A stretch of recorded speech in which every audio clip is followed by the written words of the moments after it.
নমস্কার, আপনারা দেখছেন চলছে চলবে রণজিতের সঙ্গে। নিত্য নতুন প্রতিবেদন পেতে চোখ রাখুন আমার এই চ্যানেলে। আমাদের কাজ যদি ভালো লাগে, যদি সমর্থনযোগ্য মনে হয়, তাহলে চ্যানেলটিকে সাবস্ক্রাইব করে পাশে থাকবেন। জয়েন বাটন অপশনে গিয়ে আমাদের মেম্বারশিপ নিতে পারেন। আসি মূল প্রতিবেদনে। আপনারা আজকে জানেন যে সকাল থেকেই শুরু হয়ে গেছে সিবিআই অভিযান সন্দীপ ঘোষের উদ্দেশ্যে। কারণ সন্দীপ ঘোষ যে 2021-এর পর থেকে তার বিরুদ্ধে ওটা আর্থিক তছরূপ, তাতে যখন সিট গঠন করা হলো এই রাজ্য সরকারের পক্ষ থেকে, তার বিরুদ্ধে সিবিআই চেয়ে আক্তার আলী, ডেপুটি সুপার প্রাক্তন আরজি করের, তিনি আবেদন করেছিলেন এবং সেই আবেদনের সায় দিয়েই সিবিআই তদন্তের অনুমতি দেয় কলকাতা হাইকোর্ট। তারপর থেকেই সমস্ত সিটের যা তদন্তের অগ্রগতি, যে সমস্ত নথিপত্র সিবিআইকে হস্তান্তর করা হয়, এবং সিবিআই তেরেফুরে আজকে সকাল থেকে মোটামুটি 15টা জায়গায় তল্লাশি অভিযান শুরু করেছে। আমাদের কাছে সূত্র মারফত যা খবর, বিপুল পরিমাণ অর্থ কিন্তু এই সন্দীপ ঘোষের বাজেয়াপ্ত হতে পারে, হওয়ার সম্ভাবনা প্রবল। এবং এই তদন্তে ইডি আসলে আপনারা অবাক হবেন না। ইডির অন্তর্ভুক্ত বা ইডি তদন্তভার গ্রহণ করলে আপনারা অবাক হবেন না। কারণ এই আর্থিক তছরূপ, মানি লন্ডারিং, এই সমস্ত কেসে কিন্তু এটা যেদিকে মোড় নিচ্ছে, বিপুল পরিমাণ টাকা, হাজার হাজার কোটি টাকার লেনদেন হয়েছে এই কয় বছরে। কারণ আপনারা দেখেছেন যে বেআইনিভাবে টেন্ডার দিয়ে দেওয়া স্টল, তারপরে বর্জ্য পদার্থ যেগুলো হাসপাতালের ওয়েস্ট ম্যাটেরিয়াল, সেগুলো বরাদ দেওয়া, এ থেকে বিপুল পরিমাণ টাকা উপার্জন করেছেন বলে সংশ্লিষ্ট মহল ধারণা করছেন। এবং আপনারা এটা শুনলেও অবাক হবেন না যে তার যত অ্যাকাউন্ট আছে সেগুলো সিজ হওয়ার সম্ভাবনা প্রবল।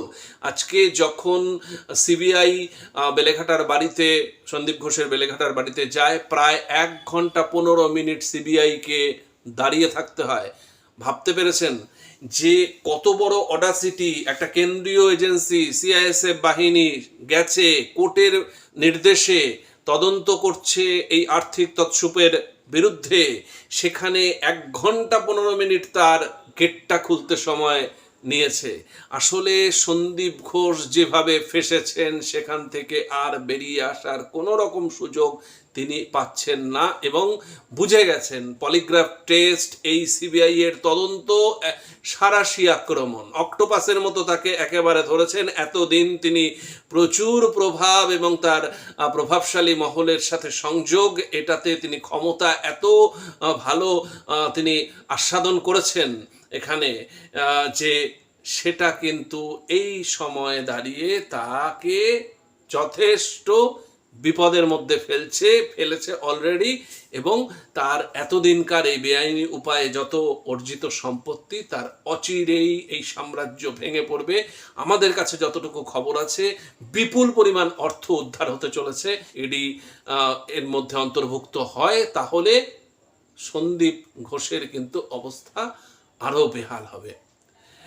আমরা যতদূর খবর পাচ্ছি যে আজকেই এখনও তদন্ত চলছে, এবং সেই সন্দীপ ঘোষের বাড়ি সহ বিভিন্ন জায়গায় যেখানে বেআইনিভাবে যে সমস্ত স্টলের জন্য তিনি বরাত দিয়েছিলেন, যারা বরাত পেয়েছিলেন, সেই সমস্ত বাড়িতে হানা থেকে শুরু করে যেখানে যেখানে এর প্রমাণ পাওয়া যেতে পারে, সন্দীপ ঘোষের অপকীর্তির প্রমাণ পাওয়া যেতে পারে, সমস্ত জায়গায় সিবিআই তল্লাশি অভিযান শুরু করেছে সকাল থেকে। আজকে সন্ধ্যের মধ্যেই হয়তো অনেক কিছু সামনে আসবে, যদিও সিবিআই কতটুকু আমাদের সামনে খোলসা করে তাতে আমার যথেষ্ট সন্দেহ রয়েছে। আজকে পর্যন্ত এতদিন হয়ে গেল, এখনও আমরা নির্যাতিতার কোনো রকম যে সুরাহা বা দোষী কারা, সামনে আসার বা কোনো রকম হিন্টস আমরা এখনও পাইনি।